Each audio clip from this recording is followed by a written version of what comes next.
Again, my name is Alex Painter. I am a counselor in the admissions office, also an Earlham alum myself. And thank you for joining us tonight in the web chat. And thank you if you've joined us in the past. I believe this is our 8th web chat, so it's been a great experience putting these on and helping all of our prospective and admitted students kind of get their questions answered, whether that be about an academic program or anything about the social life at Earlham. And whereas before the chats have been very focused on very specific topics, now we are actually kind of doing a free-for-all of sorts. This is kind of a last chance to get your questions answered. So as Brian said, don't hesitate to put a question in the chat box, or the question, the box, either question or chat box, honestly. They'll get answered regardless, and we'll do our best to answer them all.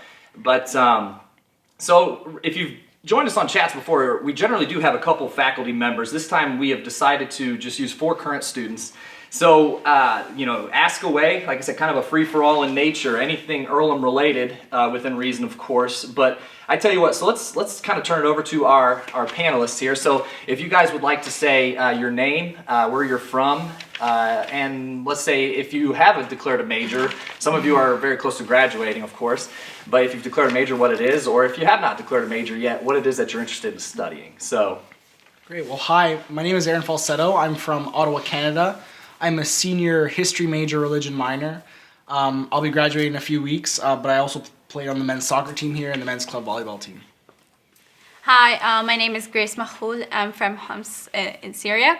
I'm a first year. I'm still contemplating between international studies or PAX, Peace and Global Studies, and I play on the field hockey team. Hi, I'm Zach Semmel. I'm from Boston, Massachusetts. I'm a first-year student here, and I am an English major.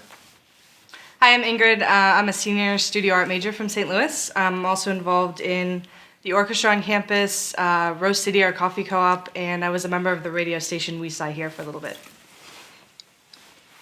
All right, thank you guys very much. So let's start with the big question, perhaps one that a lot of folks, as we draw near to our national candidate reply date, a question that weighs heavily on a lot of students' minds.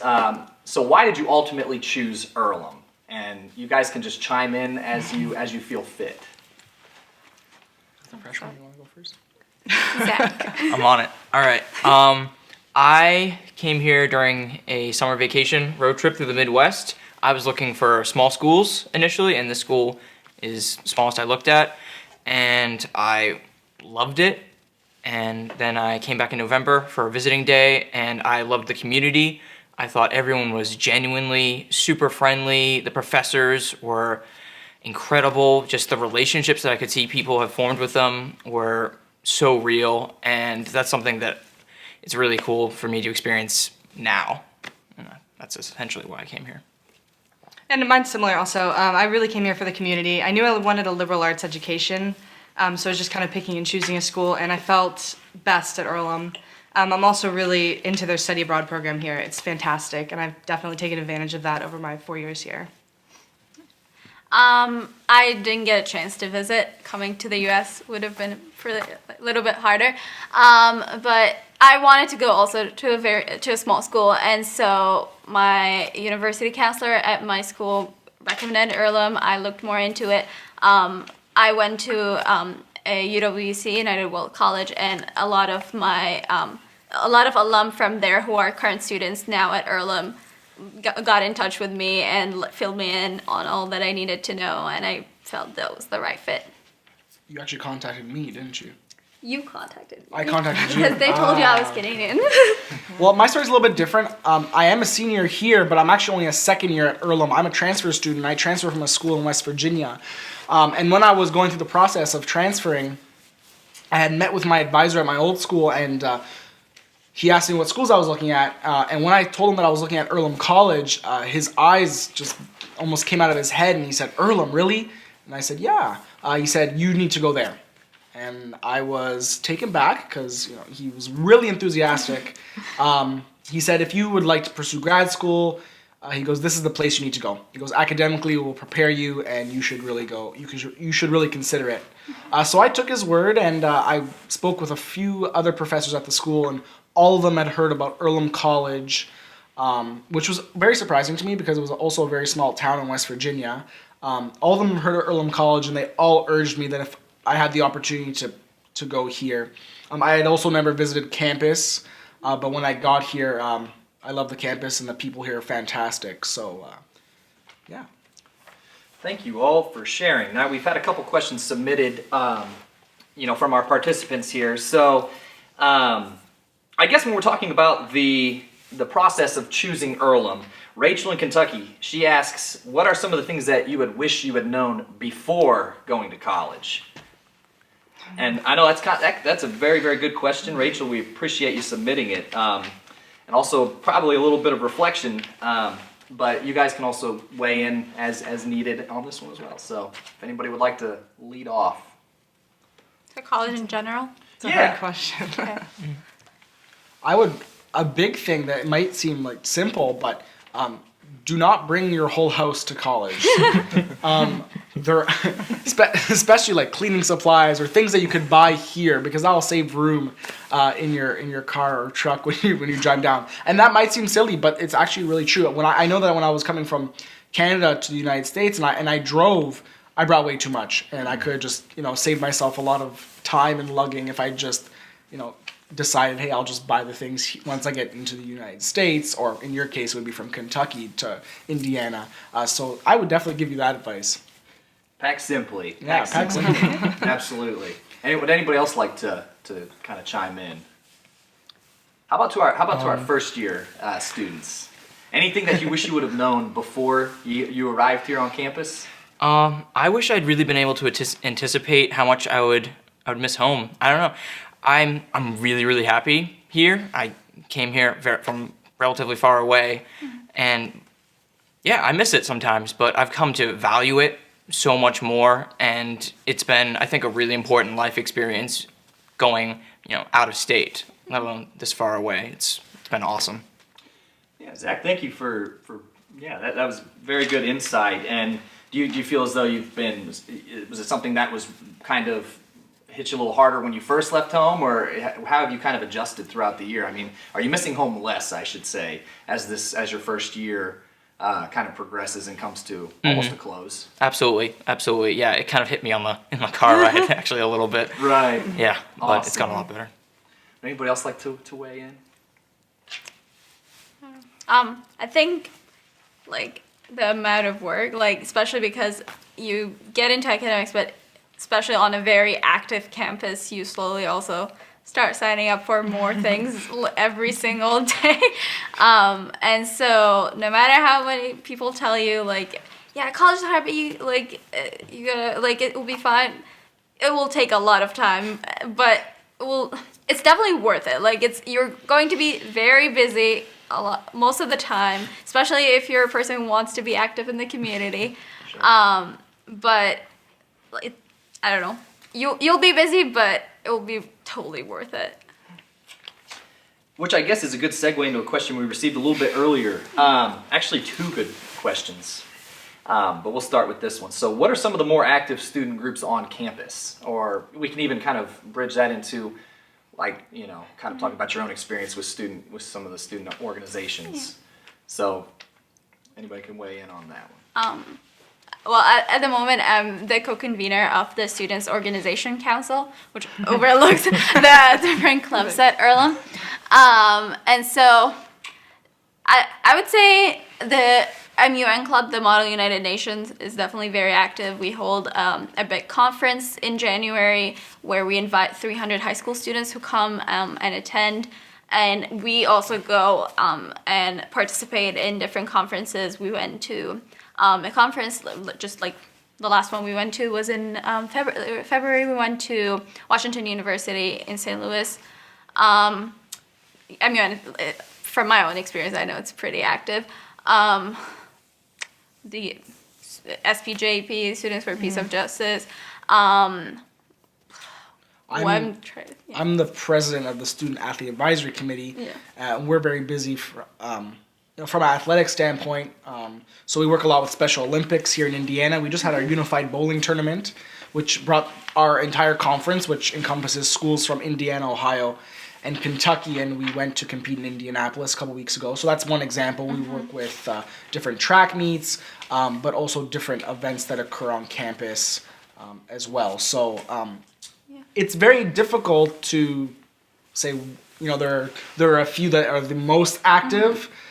There are a lot of student organizations. There's over 60, if I'm correct. So there is quite a lot, and each one holds their special place on campus and works for what they feel is important and work with other groups as they see fit as well. So it's really hard to pinpoint one or two that are the most active. Yeah, and there's certainly like a variety of different ethnic and cultural groups that are very active around the year on different times.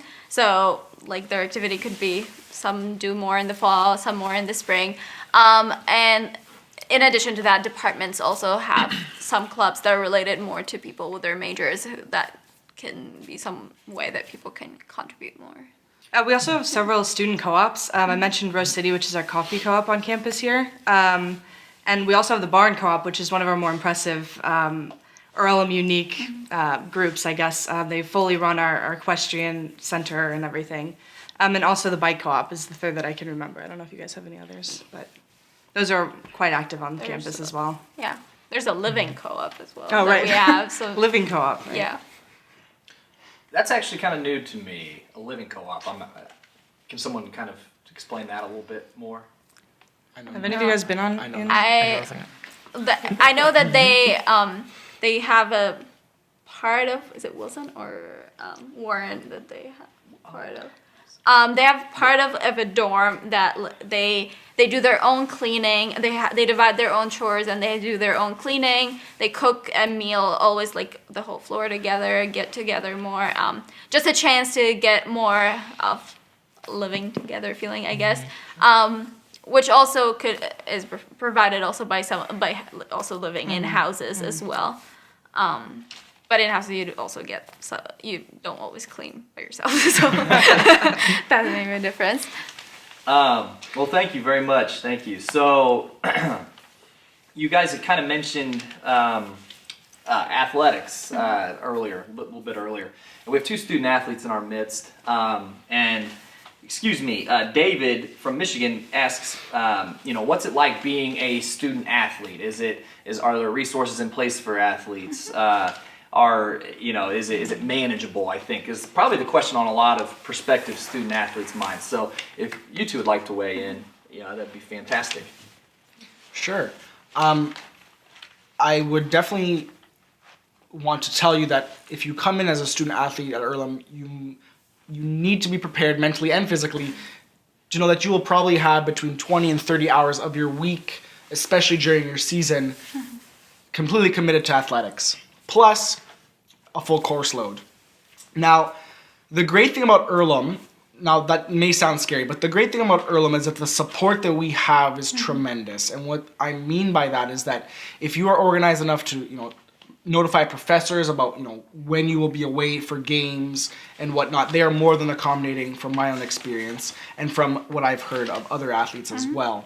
In terms of academic support, not just for athletes, but all students, we have an academic enrichment center, which is housed in the Lilly Library, that helps students. But we are adults in college, and it is our duty to seek out all those resources. But there are many, and your academic advisor is someone you should definitely lean on for this, and ask them what sort of resources there are if you're unfamiliar with them. So as long as you're willing to ask questions and be willing to learn and to be open to different suggestions, I think that you will not have a hard time as well. In terms of the athletics themselves, they're competitive. We work hard. We practice every day within the means of the NCAA rules. But we are supported academically as well. That's what I would say as a student athlete here. Thanks. Do you have anything to add? Yeah, just about the part about being manageable. It definitely is. Most of the pressure is during season time, and so that could be planned around, because you will know when you'll be playing, when you'll be the busiest of your time. Maybe planning your course load maybe a little easier in that semester than the one after. That's why I try to do having little bit in the fall, more in the spring, just because of field hockey season. Again, reiterating everything that Aaron was saying about coaches are very supportive. Your academic advisor are very supportive. As an international student, we also get international student advisors who are also very, very helpful. And it's definitely manageable. Like I'm doing sports, I'm doing school and other activities on campus. It takes time to get used to it. It's definitely you don't have anyone who's gonna tell you go to bed or go do homework. You're going to be responsible for that. But if you take that responsibility and if you come in with the right mindset of you want to get all of that done, it's definitely doable. And there's definitely so much, like a strong support system on campus, including your team who want you also to do well. Thank you very much. Anna from California has asked, what kind of fun or interesting things are there to do in the local community, in the Richmond community? Now I know that our upperclassmen might have ventured out into Richmond a little bit more than perhaps our first year students, but if you guys have, have you come across anything that's been, kind of fun outside of the Earlham community, the Earlham campus to do? So start first years, I guess. Oh, Or either yeah. anyone on the panel can weigh in. There are a lot of great restaurants here. I go out with friends a lot to restaurants now that I have my own car on campus this year. I've gone bowling before. That's a really big student activity here. I've tried roller skating, but not so good at that. So yeah, lots to do in Richmond. I used to, when I didn't have a car here, I would walk all the time into town and up to CVS sometimes. So I got to enjoy that aspect of it too, the walking part. We also have a historic section in Richmond, which is called the Depot District, and that's where a lot of the nice little coffee shops are, and it's really a nice place to go if you just want to go and do some extra studying or just take a walk with some friends. We also have Glen Miller Park, which has really nice trails in there, and you can ride a bike or walk as well.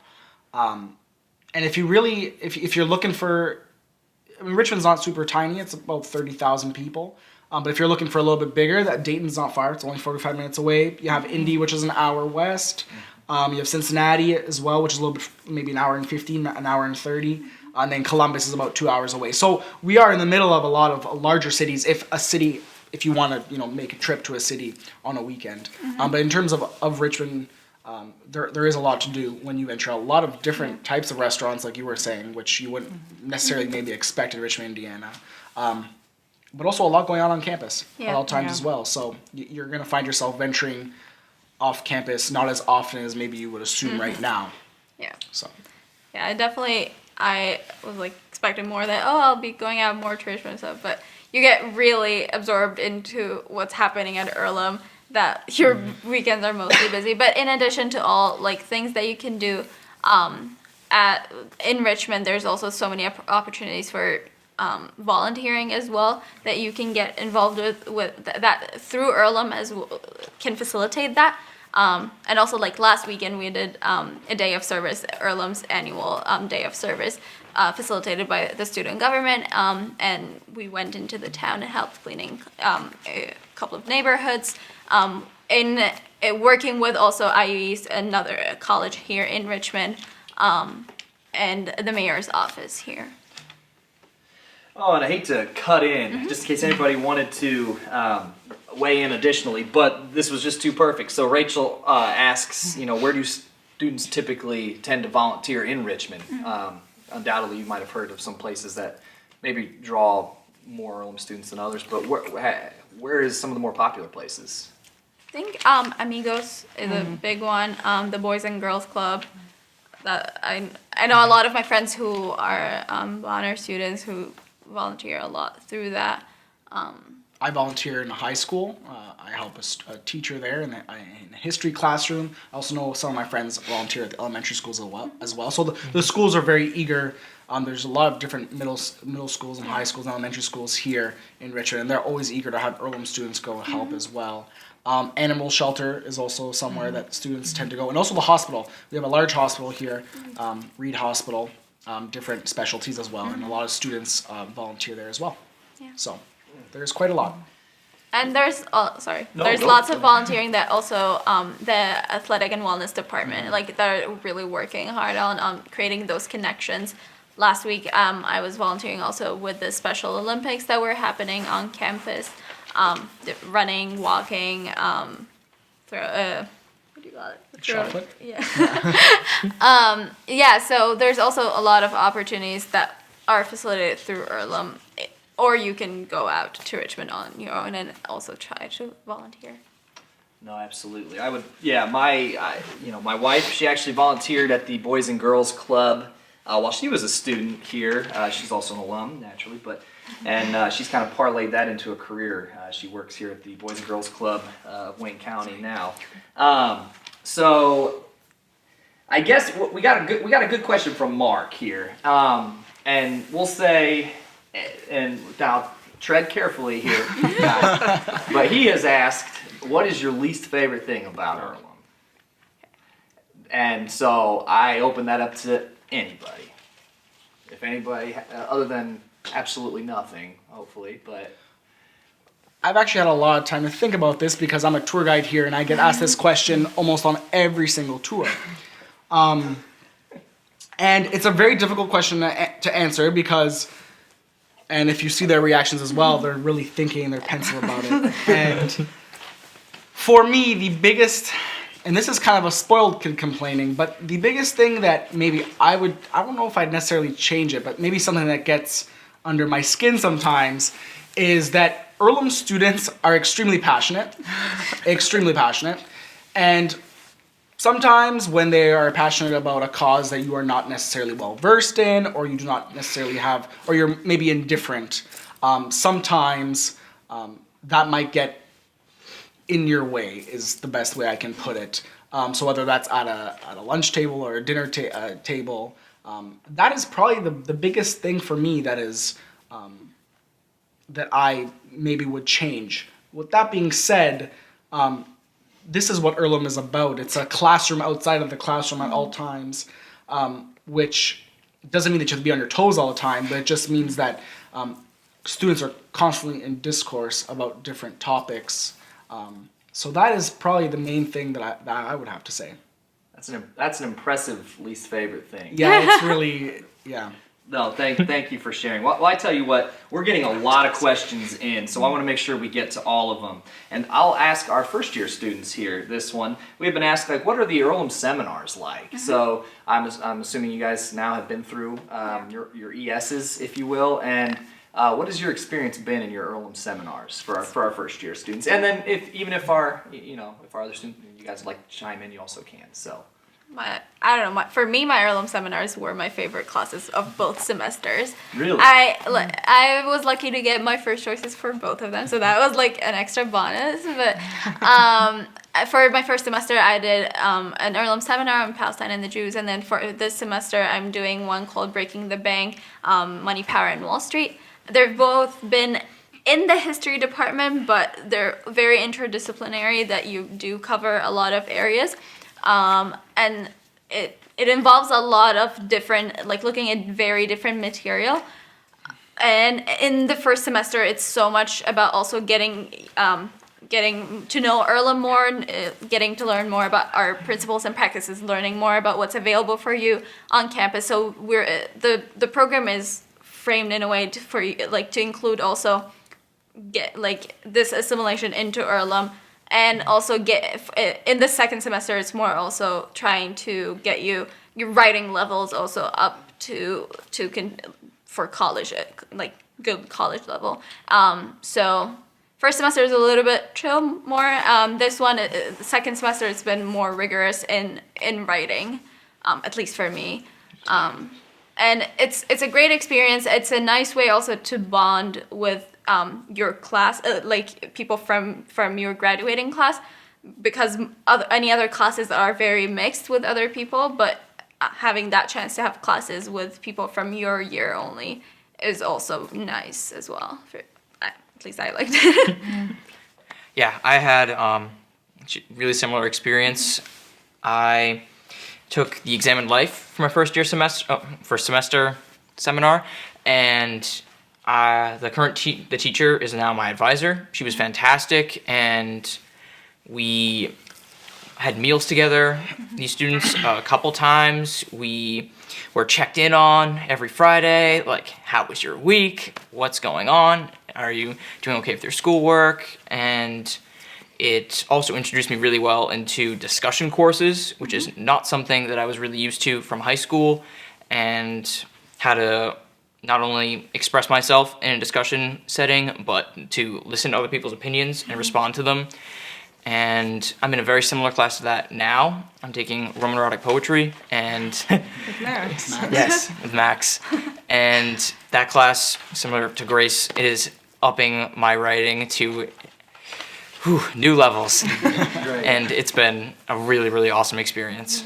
Now, my Earlham seminar was one of my favorite classes at Earlham, and I took it 3 years ago, still one of my favorites. I loved the professor, and I remember having to write a 15-page paper for the final for that class, and I was so intimidated by that. I'd never written probably more than 3 or 4 pages for a paper, but he really helped me through it. I learned a lot of writing techniques and everything in that class. It was really helpful for me. And and I would say also, like, going back to Zach's point, like, for most people, you end up in the same class with your advisor, which is a great chance to get to know that person, and he or she gets to know you so much better, and have an idea of where you are, how you're doing in school, and always constantly checking on you in your first semester is definitely a great thing to have. Thank you very much. That was very, very insightful. Victoria's asked a question, and Victoria, I will make sure that we get back to you as far as some of the statistics that you are looking for. But she said that she had heard that some students transfer out of Earlham because of the academically rigorous environment. So as far as, like, I'll touch base with you, Victoria, about maybe retention and the rates that we have. But we'll kind of open this up kind of to a larger question. What does, as you perceive, Earlham do to help the retention of first-year students? Do you think it's something that Earlham is very intentional about from a student's perspective? How do you guys think Earlham does, with the quote first-year experience? I think the seminar program is one of the big parts, is having, especially again in the first semester, having that checkup on you every week. Like, before starting class, the professor is not like, we're going to be talking about this today. It's like, how you're doing today, or how was your week so far. That personal touch is definitely something that makes a change in someone's experience. And during NSO, also trying to build that groups, different friendship groups through different activities. In freshman dorms, we, in addition to your residence assistants, your RA, who you can always reach at any time, there's also the UPS, the upperclassmen, or now called the peer mentors. Next year, I'll have the chance to be one of them. And so it's an upperclassman who's living with you in those dorms, providing any sort of assistance that you need. Do you feel you need to talk about something's bothering you, you need advice about anything that's happening with you, or academic advice, what classes to choose, you're freaking out about that. That's why we try to help with that. Yeah, my class was will be the first graduating class that was in freshman dorms. We were the experiment that has now continued the next 4 years because it was so successful, I think. And kind of, I think the freshman dorms have really kept our class together. We're all coming back around and going to be graduating together, and I know everyone, and we're all friends, and so I think that was a big thing that Earlham did a couple years ago. That's been really nice for freshmen. Yeah, because for now, if you haven't visited campus or you don't know about it, it's freshmen live in separate dorms, and then after that it's very mixed. The dorms are all mixed, and the houses as well. So it's just that chance to, I think that's a big thing, like living with people from my year, arriving all on the same time, being on the same floor, hang out in the lobby all the time, or when you go to breakfast, you like go around knocking on your friend's door to all go to breakfast together. Yeah, so living together in the same dorm is definitely a bonus in your first year. Now, Mark has asked a question. would you say that the students at Earlham are competitive? Yeah. He said, how would you describe the average Earlham student? And that is open to whomever. Oh, no, you go. Okay, I think to answer what the average Earlham student is like, that's difficult. But to say about the competitiveness, I think that Earlham is a competitive environment in terms of academics, but it's not cutthroat. So what that means is that we work collaboratively with each other. So we are often maybe not doing group work, but we're in classrooms together, studying for tests together, writing papers, bouncing ideas off each other. But it's not about I want to get a better grade than Grace. It's not like that whatsoever. So that's why I like to say collaborative learning, but also competitive. Yeah. Like, I think the competitiveness here is with yourself. It's not with your classmates, because there's never any emphasis on like this person is doing better than the rest of the class, or this. It's more just you getting the grade and feeling, oh, I can do better, or you want to push yourself a little bit harder. And same with athletics in our team. Like, we're competitive to do our best or to do what we can do better, rather than like fighting to like getting something. So it's just competition within yourself to like push yourself to do the best you can. Thank you very much. Rachel has asked another really great question, and for all of our audience members, keep those great questions coming. You guys have really been on tonight. But so Rachel asked, for those who don't like to drink or don't like to party or do the things that maybe people typically think of college, but do you ever feel pressured by others to join in those activities, or uncomfortable because you do not? And I'll even expand on that. Is there a place for people who don't want to partake? And that. Go ahead, Zach. I myself, I do not drink. I do not smoke. I don't do anything. But there are always other people who are in the same boat, and sometimes people who do those things. It's not an exclusive group. Just the other night, I stayed in, I think last weekend, just stayed with my friend and watched Parks and Recreation episodes on Netflix. My roommate. Yeah, it's totally fine if you don't want to do that. There's always other things to do. Whatever you do during the week, you can do on the weekends, except you don't have the pressure of doing homework too. So. And I would say there's no pressure to participate in those activities either at all. 100%. Yeah. Yeah, like, there's no judgment. I feel around like whatever you want to do on your Saturday night. That's your choice, your option. Have fun. Even there are like Earlham holds parties where it's not a drinking party. Like, we have parties in Comstock and you just want to dance. There's always that opportunity for you just to go out with your friends and have fun and dance for a little bit and go to bed. Yeah. All right, so we have a few minutes left, so if anybody has a lingering question, I encourage you to continue to submit. And we will ask kind of a big umbrella loaded question, and whoever would like to chime in certainly can.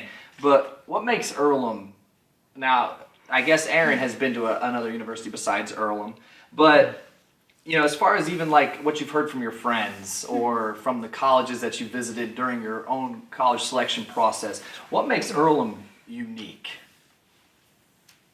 I would say the community, people who are really passionate. Like, every single person has some sort of passion. Like, there is one thing, like, they're like really working hard on or pushing for, like. And I feel whenever I've talked to someone, like, it would be something sometimes I've never heard of, but they're really passionate about it. They're really working hard on it. And I think the idea in the community where judgment is going to happen, but in general, there's no, judgment that, could hurt you in any way. There's no, I don't know. People wouldn't take action on anything, so I don't know. Just an accepting community, I would say. And a diverse community, definitely. That's always something that I mention. I don't know our percentages. You might know. Yeah, I do. You can go for it. Yeah, so we're 17% international from over 70 countries. So when we say that we are diverse here at Earlham, we really are diverse, but also within the country, and don't quote me on this number exactly, but it's around 44 different states as well. So we're spanned across the whole country as well. For me personally, I can see this on the soccer field, where 8 out of 11 of the starting players are international students, and we face off teams in our conference, and they're all from Ohio, Indiana, or Kentucky. Same with field hockey. Yes, and most of our sports are like that as well. In terms of academics, I think that I also came from a school that was top 100 in the nation, but something about Earlham amps it up another level. But with that extra level, there is that extra support from our professors. We are also ranked 10th nationally for teaching excellence, and our student to teacher ratio is 9-to-1. So you really get that one-on-one with professors who are experts in their field, a lot of them, and we would never know because there's not that pretension attached to it, because they come to Earlham because they want to be teachers, number one, and scholars as well. So I think that that's what makes Earlham really special in terms of that, how we feel more like peers and not doctor and you're the student. We are more on an even playing field. I think that is a huge positive about Earlham. It's like, where else you find professors who give up all their titles, all their degrees that they reached? They don't want to be called by that. Everyone goes by first name, including director of the school, vice president, anyone. You can call anyone by their first names, and that just puts you on the same level, puts that idea that Aaron was talking about, everyone, our peers in this community, everyone is equal and has an equal voice in this community. And I'll plug study abroad again. That's another fantastic, very unique thing that Earlham has. It's what? 13th nationally. Also with the numbers. Got the numbers. But what's unique to Earlham is that we have all these study abroad programs that are led by professors or with people very deeply connected with Earlham, and that is so unique here. I don't even know of another school that's like that. So. Ingrid, let me ask you, where have you studied? I'm assuming you've been on a program at some point. I've been to several. Okay. I spent my semester abroad last year in the spring in Northern Ireland, which is a Peace and Global Studies study abroad. I'm an art major, but that's an example of being able to kind of study something else when you're abroad. I have been on several May terms. I went on a May term my freshman year to London, and this past summer to Greece, and I'm going to Italy this summer. So lots of experiences. I love it. It's really great here. Okay, we have gotten flooded with questions, but we're going to do one final question.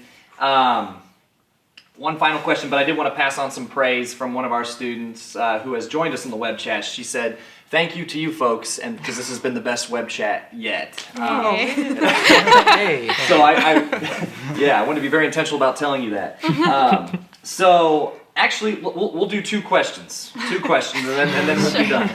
Because one we'll do short. So someone has asked, what is the most interesting class you've taken at Earlham? So let's start on one side and say, what is the most interesting class you've taken at Earlham, and then describe it in a dozen words or less. Okay, 2 sentences or less. I can't. Well, I'll go back to my Earlham seminar because I already mentioned that. It was Beethoven, and it was with a professor that has since retired. And so it was a lot of listening to Beethoven's compositions and kind of writing just very fluidly about what we're hearing, and then doing a final research paper in kind of whatever related topic we wanted that related back to Beethoven. So I really loved that aspect of that class. My first semester, I took Intro to Philosophy with a fantastic professor here on campus, Kevin Miles, and wow, he's super smart, and yet he could moderate really well, quietly, and then come in with just mind-blowing points at the right times, and the thinking that I would do in that class was just on another level. And I would come out sometimes, like every day actually, really, and just be like, what is this world? Am I real? Yeah, it was incredible. Grace, how about you? It's so hard. Like I've taken different classes. I've been here for a year, but different classes with like French, politics, economics.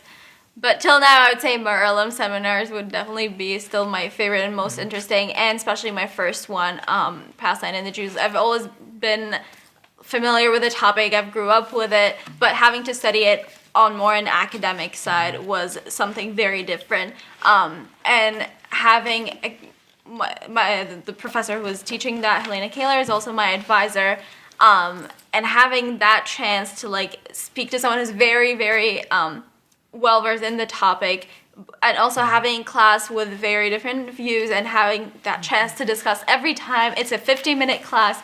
Every time we stopped the discussion, but it was so hard because everyone's like we wanted to talk more. It was so hard to keep it to just that 50 minutes. We watched a lot of films, read a lot of novels, lots of documents. We had a few papers throughout the semester and a final paper.